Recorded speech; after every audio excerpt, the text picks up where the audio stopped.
So the last thing that I want to touch on here are the 4 kinds of acceptable outcomes to any sort of conflict that you go through all of these steps with. Hopefully a lot of them you're avoiding with warnings so they don't come up. But if you do get down to this point, there's 4 acceptable outcomes and 1 that is straight up unacceptable. And it's unfortunately the one that most people get. So first, the 4 that okay. 4 that okay is agreeing to one person's terms. So in the last example, the person who's drinking and driving, they listen, they go, you know what?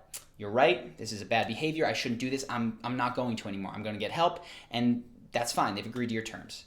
The second thing that happens is that you guys compromise, right? They find something that is acceptable to them, acceptable to you, isn't perfect for either side, but works. So they're going to keep drinking, but they won't drive, and you don't like it, but you can deal with it as long as they're not driving. That's compromise.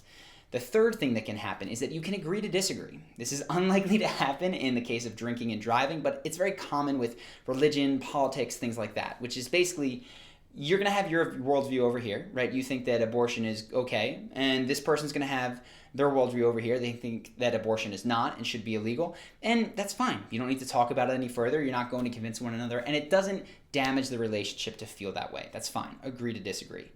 The fourth one that is acceptable, and most people leave out, is that you can end the relationship, right? If this person is drinking and driving, and you don't think that's a good thing, which is reasonable in my opinion, you can end that relationship because of it. So many people are unwilling to do this, and I know I've hammered it home.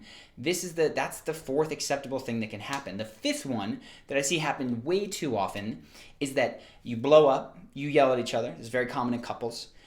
Doesn't get resolved. You apologize without actually dealing with the underlying issue, and you both just hope that the other person will behave differently. But no actions have been agreed to. There's been no commitments made. It's just kind of been buried to rise its head once again in a day or a week. Do not do that. If you have issues with someone, you need to get to a clear action plan. And one of those first 4 things, agree, you need to compromise, agree to disagree, or end it. But do not get to the point where you just bury it, where you're an ostrich with its head in the sand. There are some relationships that are better off over. So do not be the person who is constantly having the same fights with the same person over the same sort of triggers. That's not the way that you want to live your life. Take one of the 4 things that are good. Hopefully you can get them to move more towards your side with the tools that we've given you.